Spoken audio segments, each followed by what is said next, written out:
13-14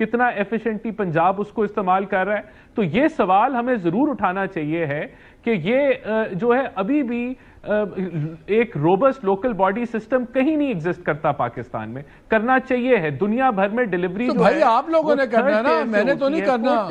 آپ لوگ اقتدار میں ہیں 3 سال سے, آپ لوگ کیوں نہیں کر رہے؟ دیکھیں مالک صاحب, بات یہ ہے یہ وفاق نے بھی نہیں کرنا, یہ صوبوں نے اور وفاق نے مل کے کرنا ہے. سر وفاق نے جب 26ویں امینڈمنٹ کرنی ہوتی ہے وفاق کروا لیتا ہے, 27ویں کرنی ہوتی ہے کروا لیتا ہے.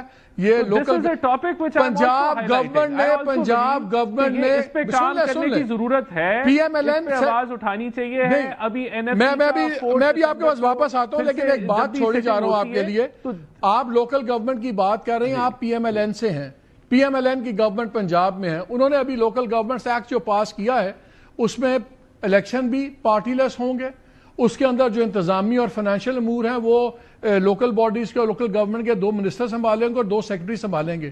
آپ کہتے ہیں صوبوں نے کرنا ہے. آپ کی جس گورنمنٹ, جہاں آپ کے صوبے میں آپ کی اپنی گورنمنٹ ہے, وہ لوکل باڈی کے نظام کو مانتی نہیں ہے, وہ اس کو لاہور سے کنٹرول کرنا چاہتی ہے. میں بھی آتا ہوں آپ کے پاس. Let me get Rana Ehsan to debate. Rana صاحب یہ بتائیں, جیسے ابھی مفتاح صاحب نے پوائنٹ آؤٹ کیا, ہر دن کا مطلب ہے 25 ارب روپے کا ہمیں پڑتا ہے صرف قرضوں میں اضافے کا. تو اتنا ٹائم کی لگژری تو ہے نہیں. روز کا ایک دن جو ڈیلے ہوتا ہے 25 ارب روپے. انہوں نے ایک پورا پلیتھورا بتایا, جو وعدے تھے ان میں سے کچھ نہیں ہوا. میں تو یہ بات کر رہا ہوں کہ ان دا مین ٹائم وہی نہ اپنے خرچے کم ہوئے, خرچے بلکہ بڑھے, قرضے روز 25 ارب چل رہے ہیں. ایک لگتا ہے کہ گورنمنٹ میں سینس آف ارجنسی نہیں ہے. باتوں کی حد تک ہے لیکن آن گراؤنڈ کچھ بھی آپ کر نہیں پا رہے. یہ کیا نیت کا فقدان ہے؟ پرائرٹیز کنفیوزڈ ہیں کہ کیپیسٹی کرائسس ہے؟ درست نہیں فرما رہے مالک صاحب. اب اگر آپ مجھے جواب دینے دیں گے تو میں آپ کو ایکسپلین کروں گا. دیکھیں جو 25 ارب روپے آپ قرضہ ہر روز لے رہے ہیں, آبویسلی آپ کا ایک فسکل ڈیفیسٹ تو ہے نا, وہ تو اس میں کوئی, وہ تو بجٹ میں بھی ہم دکھاتے ہیں. لیکن اگر debt to G D P کی بات کریں تو یہ پی ٹی آئی کے دور میں 84% پہ چلی گئی تھی, اس کو ہم 70 پہ لے کے آئے ہیں. تو اس کے اندر واضح بہتری آئی ہے.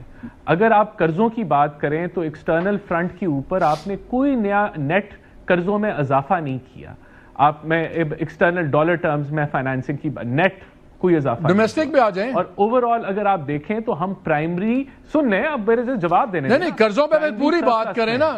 قرضوں پہ یہ رپورٹ آئی تھنک ٹینک کی بینکس کے ابھی اس وقت ہم پرائمری سرپلس میں ہیں. بینکس اپنے ڈپازٹس کا 103% نکال لیں گے تو آپ کو پرائمری سرپلس صرف اسی پی ڈی ایم کے دور میں نظر آئے گا, ورنہ تو نہیں نظر آئے گا. بینکس اپنے ڈپازٹس کا 103% دے رہے ہیں. آیا ہے آئی ایم ایف کا کرپشن اور گورننس میں, وہ بھی اعتراف کر رہا ہے کہ آپ پرائمری سرپلس آپ دے رہے ہیں اور آپ فسکل ڈسپلن کا مظاہرہ کر رہے ہیں. تو خرچے تو آپ نے کم کیے ہیں تو پرائمری سرپلس ہے.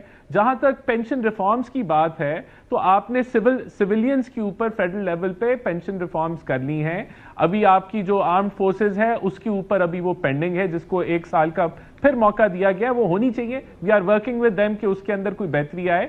میں نے آپ کو پہلے بتایا کہ پرائیویٹائزیشن یا selling of S O Es تب نہیں ہوتی جب ملک ڈیفالٹ کر رہا ہوتا ہے, جب آپ اسٹیبلائزیشن اچیو کرتے ہیں. دونوں چیزیں ان لائن ہیں, ان پروسیس ہیں. یہ تو بڈنگ سٹارٹ ہونے والی ہے پی آئی اے کی. ڈسکوز آپ کی 3 ڈسکوز جو ہیں وہ بھی جلد بڈنگ کے لیے آ جائیں گی.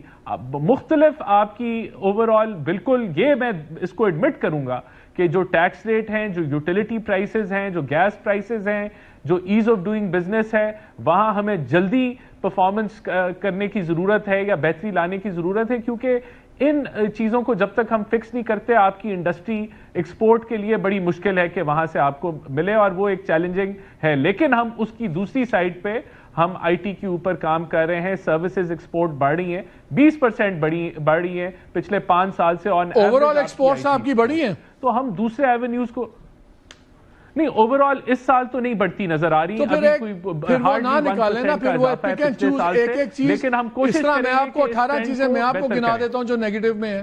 لارج اسکیل مینوفیکچرنگ آپ کی نیگیٹو میں ہے, ایگریکلچر آپ کی نیگیٹو میں ہے. آپ ایک آئی ٹی کو نکال کے چھوٹا سا ایلیمنٹ نہ دکھائیے نا.